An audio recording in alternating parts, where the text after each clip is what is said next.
अंदर तो मैं तूफान बातें कर सकता हूँ अल्हम्दुलिल्लाह।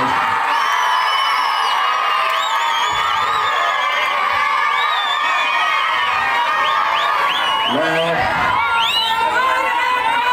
अल्हम्दुलिल्लाह में ये खत्म हो जाने दीजिए, 10 बजे का टाइम, उसके बाद नारे लगाएंगे। मैं आप लोगों का तहे दिल से शुक्रिया अदा करता हूँ। अल्हम्दुलिल्लाह मैं सोएगांव से अभी वहाँ का दौरा करके आ रहा हूँ। बहुत तेज़ गाड़ी भगाते हुए आया, क्योंकि शेख अहमद साहब का इसरार था कि किसी भी तरह से अगर आखिरी का 1 मिनट भी मिल गया तो चल जाएगा। शेख अहमद साहब की घड़ी के अंदर 5 मिनट बचे हैं, मेरी घड़ी में 8 मिनट बचे हैं। मैं खासदार हूँ तो मेरी घड़ी चलेगी, आपकी घड़ी नहीं चलेगी।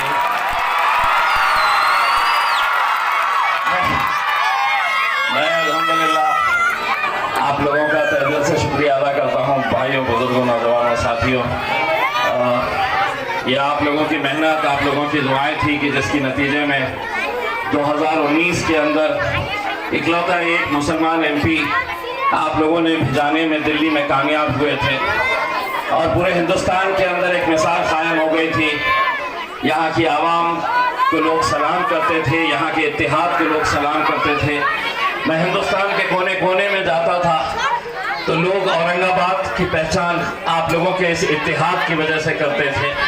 और यकीनन मैं आपको सलाम इसलिए भी करता हूँ कि किसी को यकीन नहीं होता था कि मजलिस का कोई मेंबर ऑफ पार्लियामेंट यहाँ से चुनकर आ सकता है करके।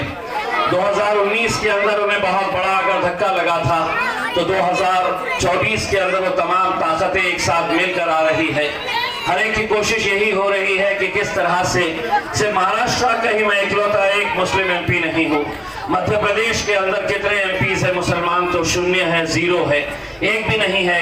गुजरात में एक भी नहीं है, कर्नाटक के अंदर एक भी नहीं है, राजस्थान के अंदर एक भी नहीं है, गोवा में एक भी नहीं है, दिल्ली में एक भी नहीं है, झारखंड में एक भी नहीं है। ये हमारे लिए बड़े शर्म की बात है।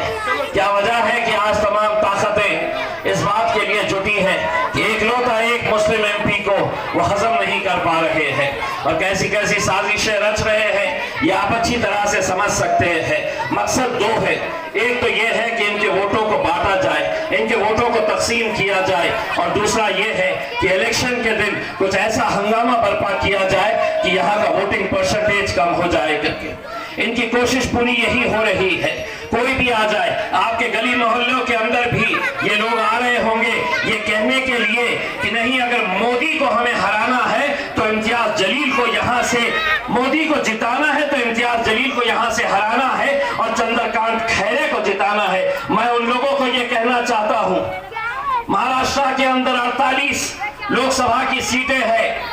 तुम अगर चाहो तो 47 की 47 मोदी के खिलाफ तुम जिसे जिताना चाहे जिता दो, लेकिन एकलौता एक मुसलमान एमपी के साथ सौदेबाजी नहीं हो सकती है। उसे गिराने के बारे में तो सोच नहीं सकते। और तुम्हें क्या लगता है और क्या गारंटी तुम देते हैं कि जिसकी पैरवी यहाँ के मुसलमान कर रहे हैं कि नहीं, हमें चंद्रकांत खैरे को जिताकर लेकर आने का है, वो कल जीत कर आने के बाद भारतीय जनता पार्टी की गोद में जाकर नहीं बैठ सकता। कितने पैसे में ताकत होती है महाराष्ट्र की राजनीति को देखिएगा। तो शिवसेना को तोड़ फोड़ कर रख दिए हैं, तो राष्ट्रवादी को तोड़ फोड़ के रख दिए हैं। कहीं ना कहीं इसकी भी कुछ कीमत होगी। और तब आप क्या करेंगे जब उसे जिताने की पैरवी आप कर रहे हैं? जीत के आने के बाद अगर वो भारतीय जनता पार्टी के अंदर चला जाएगा तो फिर इसके लिए जिम्मेदार कौन रहेगा?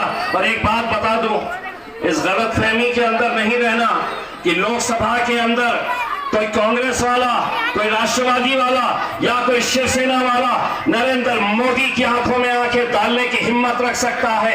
अगर उसकी आंखों में आंखें डालने की कोई हिम्मत रखता है तो अल्हम्दुलिल्लाह तुम्हारा ये भाई और असदुद्दीन ओवैसी साहब